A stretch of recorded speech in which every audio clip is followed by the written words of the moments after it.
Howdy everyone.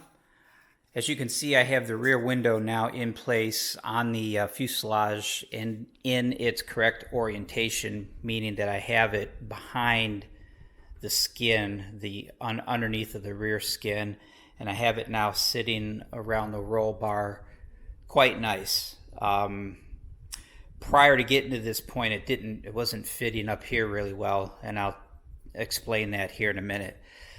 So basically what I have done, again, going back to the beginning, I had originally marked a center line on the fuselage here, and I had run an existing center line mark on the plexiglass, and I also had a center line mark on the canopy frame and on the roll bar, so I can keep everything lined up. I can keep the window lined up with the fuselage, the window lined up with the canopy, the window lined up with the roll bar, the canopy lined up with the roll bar, things of that nature.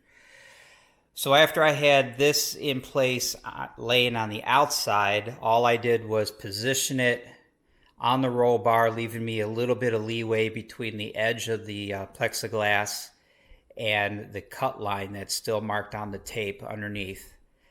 I had the window positioned forward of that just so I can adjust this cut line later. With the window forward of that and laying on top of the skin, I made sure that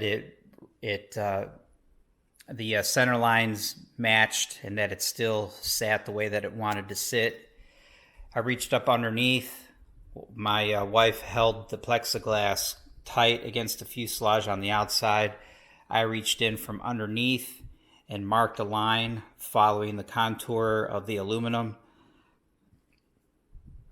Took the plexiglass off, and then I measured from that line that was drawn here out. And I did 7/8 of an inch. And the reason I did that is this part of the fuselage here, where it meets with this bulkhead in here, there's a spacer that's in here. And that spacer, when you stick a ruler underneath the skin and you hit that spacer, from that spacer out to the edge of the skin is like 1.125 inch and 3/16. So since I had marked my line even with the skin, I measured back 7/8. So that leaves me roughly 1/4 of an inch. Is that right? An inch, let's say 1.25 inches. No. 1 and 3/16. And I went with 7/8. No, I went with 1 inch even. That's right. So if you stick a ruler in here and you hit that spacer, from that spacer to the edge of the skin right here is 1 inch and 3/16. I believe that's right. So I measured from my line back on the canopy 1 inch. So that will leave me roughly 3/16 of an inch gap between the edge of the plexiglass and the edge of that spacer to allow for the plexiglass movement. So I marked from my line that I had drawn around using the edge of the skin, I marked back from that 1 inch on the plexiglass. And then I made my cut, brought the plexiglass back inside, stuck it underneath the skin, and then positioned it so that original line that I had drawn would line up again even with the fuselage skin. And then, of course, the canopy itself is sitting underneath an additional inch. Having done that, I noticed that around the perimeter of the roll bar, the skin wasn't sitting down at all. And the reason is because now that I've gone through it, I realize it's this piece that gets notched back here. I was thinking it was the canopy, like I had said earlier. The canopy runs through here really nice. There's no notching involved. This gets notched because there's that heavy aluminum angle right here. This needs to sit on top of that angle, but if you cut the plexiglass even with the top of the angle all the way around, it doesn't leave you a lot of material on the plexiglass. It might be good if you're gonna just use an adhesive to hold this in place, but I want to use screws, so I want to make sure the plexiglass has got good edge distance. So I have that 1 inch of plexiglass underneath here, and then right here in this corner where that piece of aluminum bracket resides, I had to notch it. And it's just, I had to knock off like 1/4 of an inch across the bottom and then an angle kind of coming back to the 1 inch part. And that's very gradual. Of course, it's very subtle. There's no sharp bends, there's no sharp corners, and now there's plenty of clearance.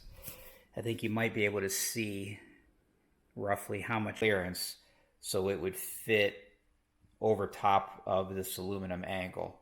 Once I did that, then the plexiglass around here was able to sit down the way it's supposed to, and it took care of that issue. So it's just a very simple flowing notch, if you will. Obviously no sharp corners. It's not a hard 90-degree. It just clears the angle and then just kind of flows back into the rest of the canopy or the window.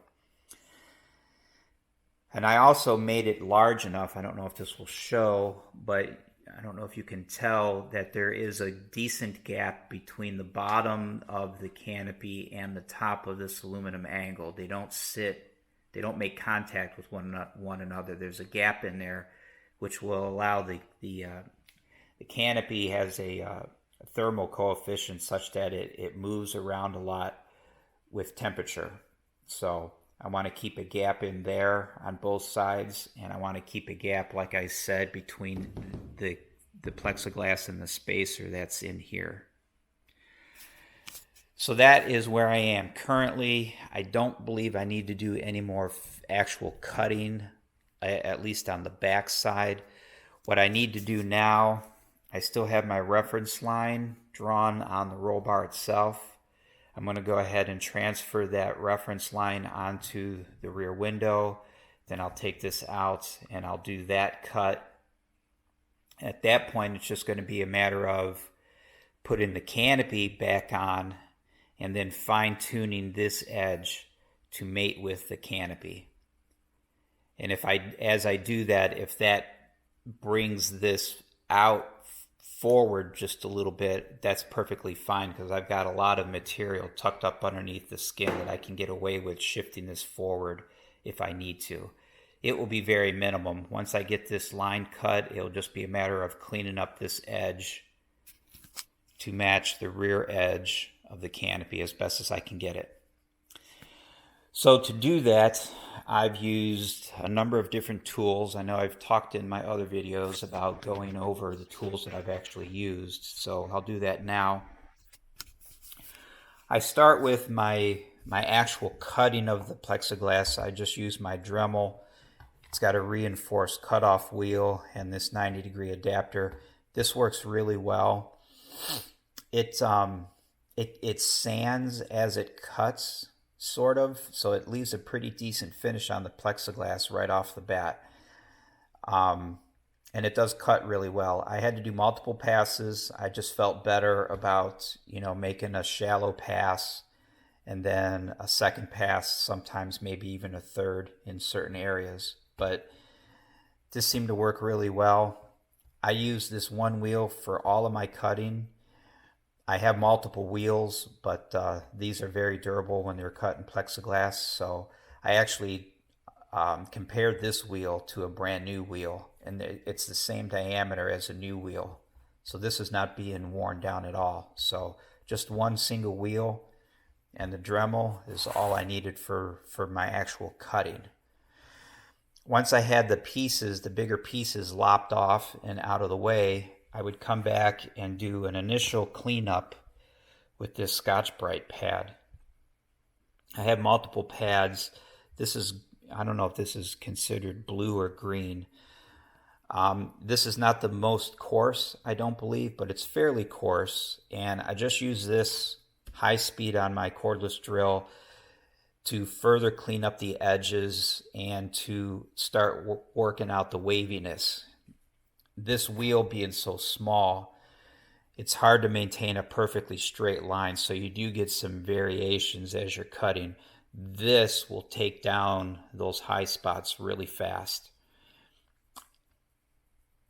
After doing that, this is where I stop. I do this, and then that's all the edge finishing that I do as I transport the canopy back and forth to do my test fitting.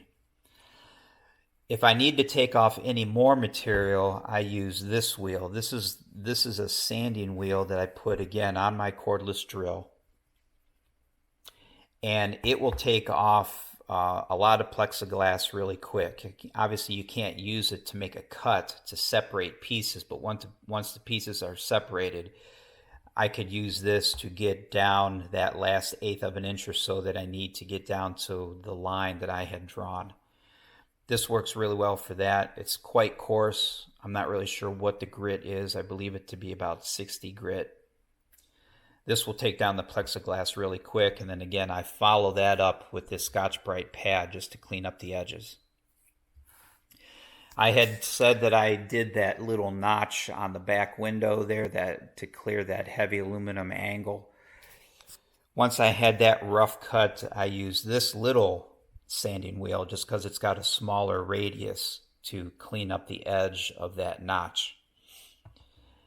And then that's it. When I'm happy, when I'm close to my black line, my reference line, and I'm happy with the way everything fits, then I just used various sandpapers. Initially a wood block wrapped with the sandpaper to clean the edges. I used the wood block down to, I think it was 400 grit. Maybe it was 280. And then after that, with the finer sandpapers, I didn't use the block, I just used my hands and sanded by hand without a block. And like I said, I took the edges down to 600 grit. And like I said, they are not perfect in the fact that when you look at like these long straight edges, when you look at them, they look perfectly straight.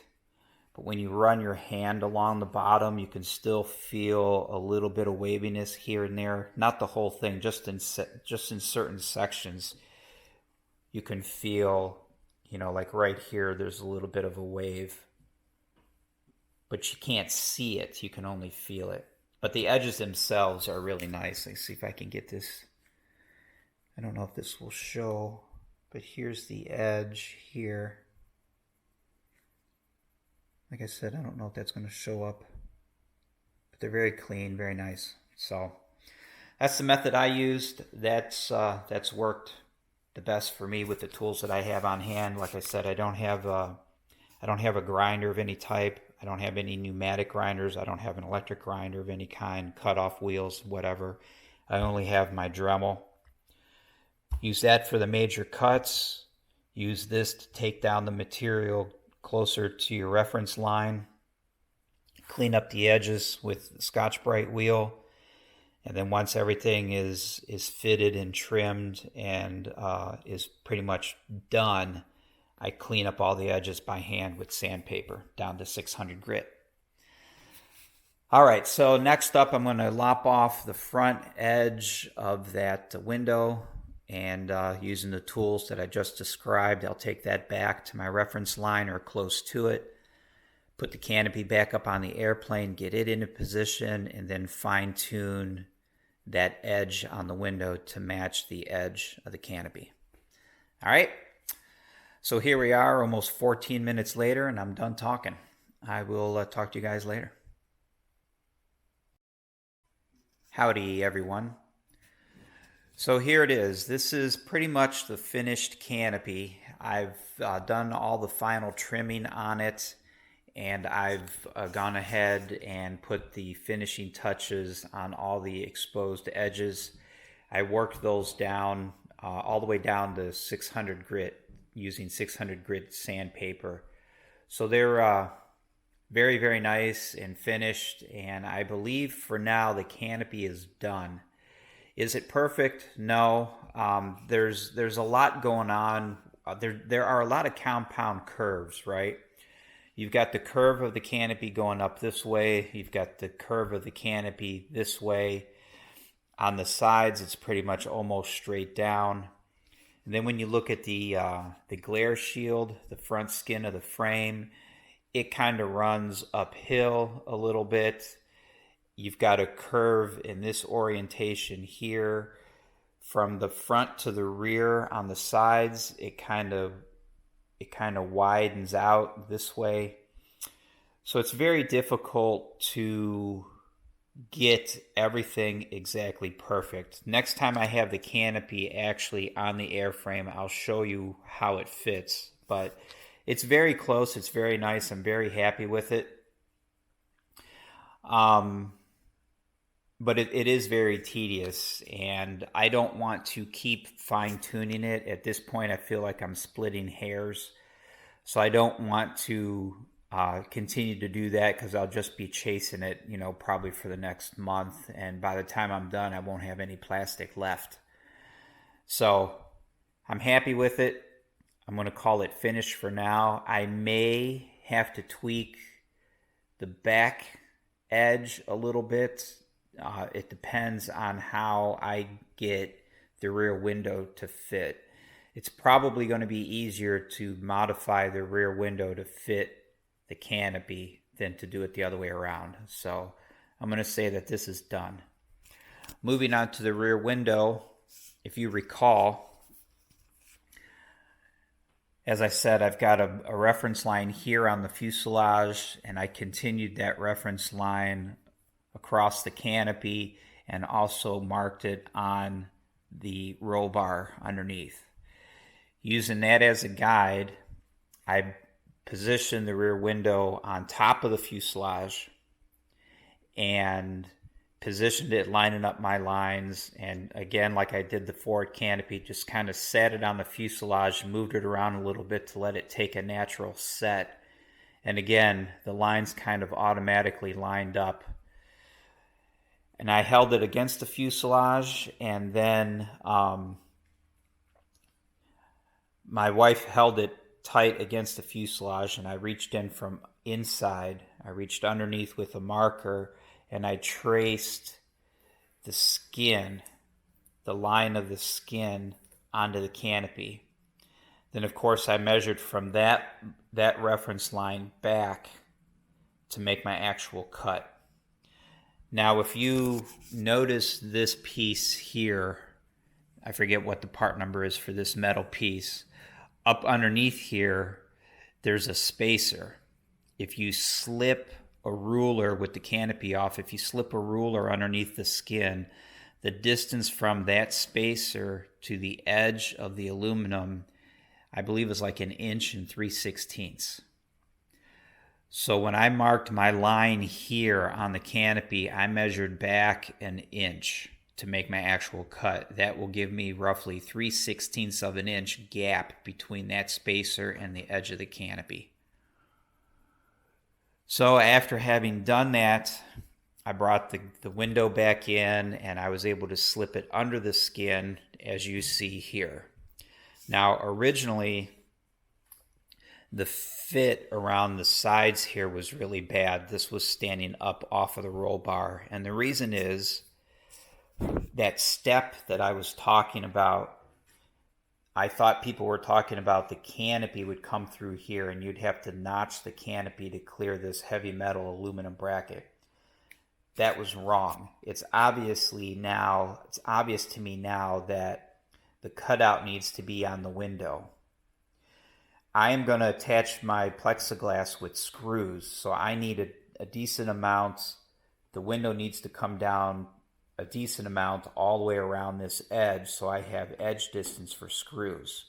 However, with this heavy piece of aluminum that's in here, this aluminum angle, if I cut the canopy even with that all the way around, I'm not comfortable with the amount of material left for screws.